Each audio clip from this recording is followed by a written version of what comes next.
एक और आम्रपाली सम्राट के लिए अतिथि कक्ष तैयार कर रही थी, तो वहीं दूसरी ओर सम्राट महल के सामने का दृश्य देखकर स्तब्ध हो गए थे। वैशाली का महल एक विशाल दीवार के घेरे के अंदर स्थित था। दीवार की चौड़ाई एक औसतन सड़क जितनी थी, जिस पर घुड़सवार सैनिक महल की चारों तरफ से निगरानी करते थे। इस महल का एक मुख्य द्वार था, जिसके अंदर जाने पर वहां से राजमहल, नीलपद्म महल, शाही बगीचा और दूसरे महल परिसरों के लिए रास्ते निकलते हैं। महल के मुख्य द्वार पर आज ऐसा नजारा था जिसे देखकर सम्राट और अंतेनाग की आंखें फटी की फटी रह गईं। वैशाली के धनी से धनी पुरुष एक लंबी कतार में खड़े थे। सभी ने सुंदर सुंदर पोशाकें पहनी हुई थी। सभी के अंदर गजब का उत्साह था। वहां व्यवस्था को बनाए रखने के लिए कई सैनिक भी तैनात थे। कुछ घुड़सवार सैनिक अव्यवस्थित लोगों को फटकार लगाकर एक पंक्ति में खड़े होने के लिए कह रहे थे। दरअसल वो सभी नगरवधु आम्रपाली से भेंट करने के लिए उत्सुक थे। सम्राट को समझ नहीं आ रहा था कि आखिर वहां हो क्या रहा है। वो अंतेनाग से कहते हैं, ये सब क्या है अंतेनाग? इतनी भीड़ महल के द्वार पर क्यों है? तो अंतेनाग कहता है, कुछ समझ नहीं आ रहा सम्राट, एक रात में वैशाली का पूरा दृश्य बदल गया। सम्राट आगे बढ़ते हुए कहते हैं, चलिए पता करते हैं। अंतेनाग सम्राट के पीछे पीछे चलने लगा। सम्राट ने महसूस किया कि यहाँ भी उन्हें सभी घूर घूर कर देख रहे थे। सम्राट जैसे जैसे आगे बढ़ रहे थे, भीड़ भी बढ़ती जा रही थी। सम्राट जब पंक्ति में पहुंचे तो एक व्यक्ति ने कहा, भानु प्रताप जी, आप भाग्य के बहुत धनी हैं। तो दूसरे व्यक्ति ने कहा, जो धन से धनी होता है उसका भाग्य भी धनवान ही हो जाता है। यदि आज मेरे पास भी भानु प्रताप जितना धन होता तो आम्रपाली से सबसे पहले मिलन मेरा होता, इसका नहीं। ये सुनते ही सम्राट बहुत क्रोधित होकर चीख कर कहते हैं, शांत हो जाओ। यदि तुम्हारी जबान से ऐसा एक और शब्द निकला तो तुम्हारी जबान खींचकर मैं बाहर निकाल दूंगा। सम्राट का क्रोध देखकर वो व्यक्ति सहम गया। पंक्ति में खड़े लोगों को लगा कि किसी की लड़ाई हो गई है। वो सब पंक्ति छोड़कर सम्राट के आसपास आकर खड़े हो गए थे। लोगों की भीड़ एक ही जगह एकत्रित होती देख घुड़सवार सैनिक भी वहीं पहुंच गए थे। वहीं एक व्यक्ति हंसते हुए कहता है, अरे भाई, झगड़ा क्यों कर रहे हो आपस में? सभी की बारी आएगी आम्रपाली से मिलने की, तो फिर झगड़ा करने का कोई मतलब नहीं। ये सुनकर सम्राट ने अपना खंजर निकालकर उस आदमी की गर्दन पर टिका दिया। वो आदमी डर से थर-थर कांप रहा था। वहीं समीप में खड़ा एक व्यक्ति बोलता है, जब आम्रपाली स्वयं अपना कर्तव्य निभाने के लिए तैयार हो गई है तो भानु प्रताप जी, आपको क्या समस्या है? कोई भी पुरुष उसके साथ समय बिता सकता है, इससे आपको क्या लेना देना? कल रात आप तो सर्वप्रथम आम्रपाली से भेंट कर चुके हैं, अब बाकी लोगों की बारी है। आपको क्या तकलीफ है इसमें? नगर वधू पर सभी का अधिकार है, वो आपकी संपत्ति नहीं है। ये सुनकर सम्राट को भयंकर गुस्सा आ गया। वो खंजर लेकर उस व्यक्ति की तरफ बढ़ने ही वाले थे कि सम्राट की आंखें अचानक गुस्से से लाल होता देख वो आदमी वहां से अचानक से भागने लगा। घुड़सवार सैनिक ने जब ये नजारा देखा तो वो दौड़कर सम्राट के पास आ गया। अंतेनाग को लगा कि अब बहुत बड़ा हादसा हो सकता है। इससे पहले कि सम्राट कोई प्रतिक्रिया देते, अंतेनाग दौड़कर सम्राट के आगे आकर खड़ा हो गया। अंतेनाग ने सम्राट को शांत किया और वहां से उन्हें ले गया। सम्राट मन में सोच रहे थे कि ये क्या हो गया आम्रपाली को। उन्होंने नगरवधू का दायित्व निभाने के लिए हाँ कैसे कर दी, और ये सब क्यों बोल रहे हैं कि कल रात सबसे पहले हमने उनसे भेंट की। सम्राट अंतेनाग से कहते हैं, हम अभी आम्रपाली से जाकर पता करते हैं कि ये सब कैसे हो गया। अंतेनाग ने कहा, सम्राट, ये समय उचित नहीं है। यदि आप अभी उनसे मिलने महल के अंदर गए तो बाहर खड़े सभी लोगों के मन में आप दोनों के संबंध को लेकर जो गलत फहमी है वो और बढ़ जाएगी। सही समय आने पर आप और आम्रपाली इस विषय पर चर्चा कर लीजिएगा। सम्राट को अंतेनाग की सलाह उचित लगी। सम्राट ना चाहते हुए भी महल परिसर को देखते हुए वापस मुड़ गए और वो दोनों घोड़े पर सवार होकर वहां से चले गए। एक तरफ सम्राट लोगों का विचित्र व्यवहार समझ नहीं पा रहे थे, तो वहीं दूसरी ओर महारानी महामंत्री सुमेर को उनका कक्ष दिखा रही थी। महारानी ने सेवक से आचार्य के कक्ष का द्वार खुलवाया और महामंत्री सुमेर को अंदर ले जाकर कहा, महामंत्री जी, ये पहले आचार्य का कक्ष था, पर आज से आपका कक्ष है। महामंत्री कक्ष की सुंदरता और सजावट देखकर हैरान थे। उन्हें विश्वास नहीं हो रहा था कि जिस स्वप्न को साकार करने के लिए वो कब से प्रयास कर रहे थे वो आखिरकार आज हकीकत में बदल गया। सुमेर ने महाराज और महारानी को प्रसन्न करने के लिए वर्षों से उनकी चापलूसी की थी। उनका आधा जीवन इसी में व्यतीत हो गया था, किंतु महामंत्री पद पाकर उनकी साधना सफल हो गई थी। महारानी ने कहा, महामंत्री जी, दासियां जल्दी ही इस कक्ष की साफ सफाई कर देंगी। उसके बाद आप अपना सामान यहाँ पर मंगवा लीजिएगा। किसी भी चीज की जरूरत हो तो आप दासियों को या फिर आपके कक्ष के बाहर तैनात सैनिकों को बता दीजिएगा। आपकी सभी मांगे पूरी कर दी जाएंगी। महामंत्री सुमेर ने मुस्कुराते हुए महारानी के सामने सिर झुकाया और कहा, धन्यवाद महारानी जी, हम अपना कर्तव्य पूरी निष्ठा से निभाएंगे। महारानी उनका धन्यवाद स्वीकार करते हुए कक्ष में मौजूद आचार्य की तस्वीर के सामने जाकर रुक गईं और मुस्कुराते हुए कहती हैं, सुमेर जी, आचार्य हमारे बहुत ही बुद्धिमान और वफादार साथी थे। और फिर मन में कहती हैं, आचार्य जी, आप जहाँ कहीं भी हैं प्रसन्न रहिएगा। आपका एहसान हम कभी नहीं भूल पाएंगे। जाने अनजाने में सही, इस संपूर्ण ब्रह्मांड में सिर्फ आप ही थे जिनकी वजह से हमारे जीवन से भानु प्रताप के नाम का कांटा निकल गया। महामंत्री सुमेर ने महारानी को आचार्य की तस्वीर देखते ही देखकर कहा, महारानी, हमें लगता है कि हमें आपको कुछ देर एकांत में छोड़ देना चाहिए। तब तक हम नीचे रखे सामान को यहाँ लाने की व्यवस्था करते हैं। ये कहते हुए महामंत्री सुमेर महारानी की आज्ञा लेकर वहां से चले गए। महारानी वापस से आचार्य की तस्वीर देखने लगी। तभी उनकी नजर पास में रखी एक अलमारी पर पड़ी और वो उसकी तरफ उत्सुकता से बढ़ने लगी। अलमारी की दराज से बाहर किसी चीज का कुछ टुकड़ा निकला हुआ था। जब महारानी ने अलमारी खोली तो उसमें उन्हें 2-3 पत्र दिखे। उन्होंने उन्हें निकालकर देखा तो वो हक्का बक्का रह गईं। उन पत्रों को देखकर महारानी के होश इस तरह उड़ गए कि वो ना तो कुछ बोल पा रही थी ना कुछ सोच पा रही थी। एक तरफ महारानी आचार्य के कक्ष में कुछ संदेहजनक पत्र देखकर घबरा गई थी, तो दूसरी तरफ श्रीमालू को सैनिकों ने मगध की सीमा पर रोक लिया था। सीमा सुरक्षा सैनिकों ने बहुत अनुरोध करने के पश्चात भी श्रीमालू को मगध की सीमा पार नहीं करने दी।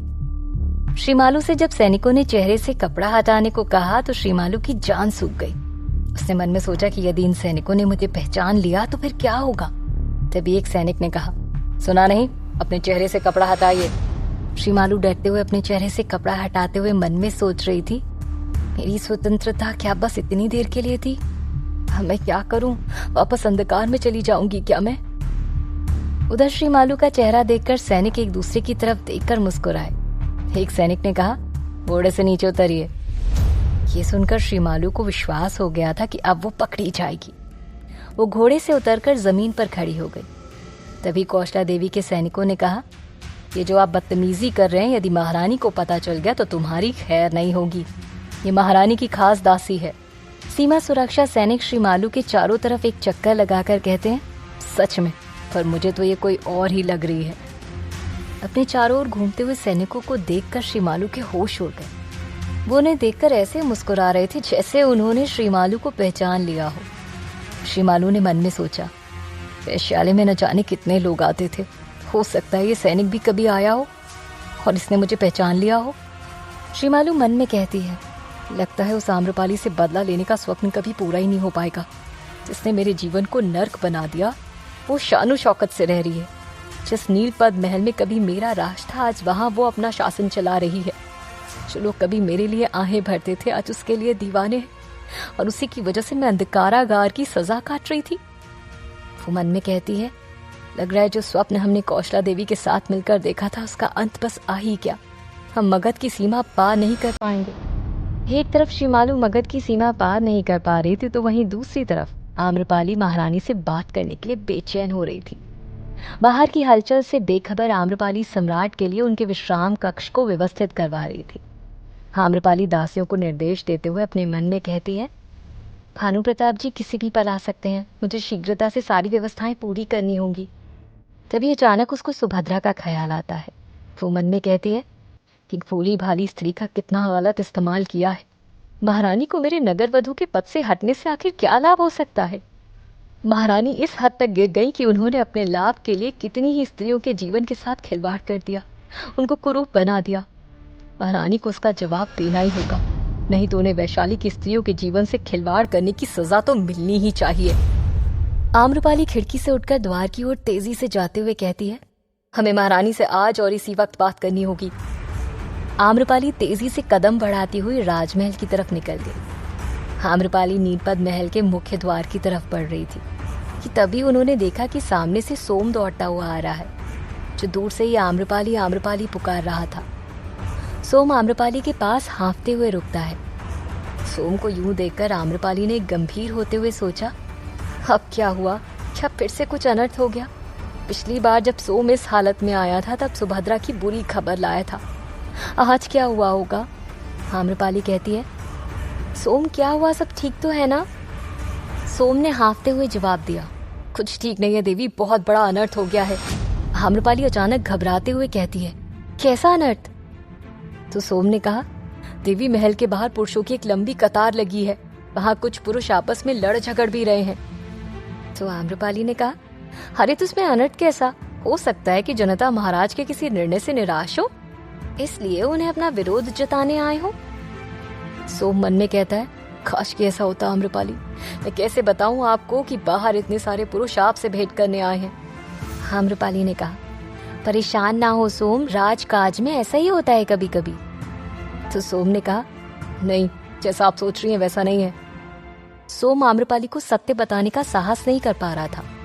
तभी आम्रपाली तेज स्वर में फिर से कहती है, फिर कैसा है सोम, बताते क्यों नहीं? तो सोम ने कहा, देवी बाहर पुरुषों की कतार आपसे भेंट करने के लिए लगी है। ये सुनकर आम्रपाली एकदम से चौंककर एक कदम पीछे हट गई और उसकी आंखें बड़ी बड़ी हो गईं। लड़खड़ाती हुई आवाज में कहती है, होश में तो हो तुम सोम?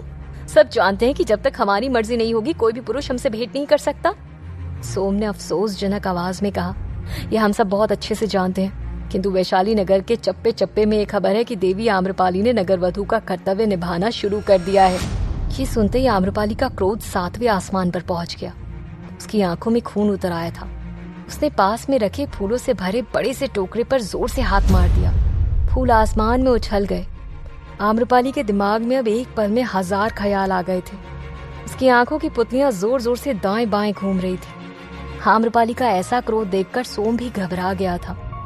उसे ऐसे प्रतीत हो रहा था कि सामने नाजुक सी आम्रपाली नहीं बल्कि एक घायल शेरनी खड़ी है। आम्रपाली बिना सोम से बातें किए अपनी शेरनी स्वरूप में तेजी से महाराज के कक्ष की ओर बढ़ गई। उनकी आंखों में खौलता खून कई सवालों के साथ नजर आ रहा था। जहाँ एक तरफ क्रोध की अग्नि में जलती हुई आम्रपाली महाराज के कक्ष की ओर जा रही थी, तो वहीं दूसरी ओर सम्राट भी क्रोध से उबल रहे थे। एक ऊंची पहाड़ी पर पहुंचकर सम्राट और अंतेनाग अपने घोड़े से नीचे उतरकर एक पत्थर पर बैठ गए, जहाँ से पूरा वैशाली दिख रहा था। वैशाली जितना ऊपर से शांत दिख रहा था, उसके अंदर उतनी ही हलचल थी। आज के दिन वैशाली में सिर्फ 2 ही भाव थे, एक मिलन का और दूसरा क्रोध का। जहाँ वैशाली की जनता मिलन के भाव के साथ खुश थी, तो वहीं सम्राट और आम्रपाली क्रोध के भाव के साथ अत्यधिक चिंताग्रस्त थे। यह ऐसा ध्रुवीकरण था जो वैशाली की खुशियों को दांव पर लगा सकता था। अंतेनाग ने सम्राट की खामोशी को तोड़ने के लिए कहा, सम्राट, चिंता से कोई हल नहीं निकलेगा। और फिर आप मगध राजकोट के सम्राट हैं, आपको इन सब पर इतना विचार नहीं करना चाहिए। ऐसा लग रहा था कि सम्राट ने अंतेनाग की बात सुनी ही नहीं। उन्होंने कहा, किंतु ऐसा संभव कैसे हो सकता है कि हम रातों रात सोएं और सुबह उठें तो वैशाली के हाव भाव ही बदल जाए? कितनी तीव्रता से ये सब कैसे संभव हो सकता है? तो अंतेनाग ने कहा, सम्राट, ये बात कुछ पल्ले नहीं पड़ रही। ये अकस्मात होने वाली घटना बिल्कुल नहीं है। तो सम्राट ने कहा, ये रातों रात जो बदलाव हुआ है, इसके पीछे जरूर कोई काफी समय से योजना बना रहा होगा। और वैशाली में अचानक ये अफवाह फैल जाना कि आम्रपाली ने नगरवधु का दायित्व निभाना शुरू कर दिया है, किसी का बहुत बड़ा षड्यंत्र प्रतीत होता है। इस समय आम्रपाली के हृदय पर न जाने क्या गुजर रही होगी, और उस पर विडंबना ये है कि उनसे मिल भी नहीं सकते हम। ये कैसी घड़ी आन पड़ी है अंतेनाग? ऐसे मुश्किल घड़ी में हमें उनके साथ होना चाहिए था। तो अंतेनाग ने कहा, सम्राट, ये सब बस समय का फेर है। सम्राट कहते हैं, नहीं अंतेनाग, ये समय का फेर नहीं है, बल्कि हमारा दोष है। न हम आम्रपाली के अतिथि बनना स्वीकार करते और ना ही ये सब होता। हमारी वजह से आज हमारी आम्रपाली गंभीर कष्टों से गुजर रही है। तो अंतेनाग ने कहा, सम्राट, आप स्वयं को इसका दोषी क्यों मान रहे हैं? आपने तो हमेशा हर पल आम्रपाली की सहायता की है, कितनी ही बार उनके प्राणों की रक्षा की है। आपसे बड़ा शुभचिंतक उनका पूरे संसार में कोई नहीं। सम्राट खड़े होकर एक वृक्ष की डाल झुकाकर कहते हैं, अंतेनाग, ये गुत्थी बहुत उलझी हुई है। किसी ने बहुत सोच समझ कर ये अफवाह फैलाई है कि आम्रपाली सबसे पहले हमसे भेंट कर चुकी है। तो अंतेनाग ने कहा, यूं परेशान होने से हम किसी निष्कर्ष पर नहीं पहुंचेंगे। चलिए अपनी कुटिया में चलते हैं, वहां बैठकर इसका समाधान निकालते हैं। सम्राट फिर घोड़े की ओर बढ़ते हुए मन में कहते हैं, चाहे आकाश पाताल क्यों ना हमें एक करना पड़ जाए, इस षड्यंत्र का खुलासा करके अपराधी को जीवन भर के लिए अंधकारागार में कैद कर देंगे हम। सम्राट और अंतेनाग चिंतित भाव के साथ अपने घोड़े पर सवार होकर पहाड़ी से नीचे जाने लगे। सम्राट लगातार इस गुत्थी को सुलझाने की कोशिश कर रहे थे, पर उन्हें अभी भी कोई समाधान नजर नहीं आ रहा था। क्या जवाब मिलेगा महल के बाहर आम्रपाली से भेंट करने के लिए इंतजार कर रहे लोगों को? क्या आम्रपाली अब अपने दायित्व को निभाने पर मजबूर हो जाएगी, या महाराज के पास पूरे आक्रोश में जाकर इसका फैसला करेगी आम्रपाली? क्या हर बार की तरह सम्राट निकाल पाएंगे आम्रपाली को इस मुसीबत से बाहर? क्या श्रीमालू का सफर शुरू होने से पहले ही खत्म हो जाएगा? जानने के लिए सुनते रहिए।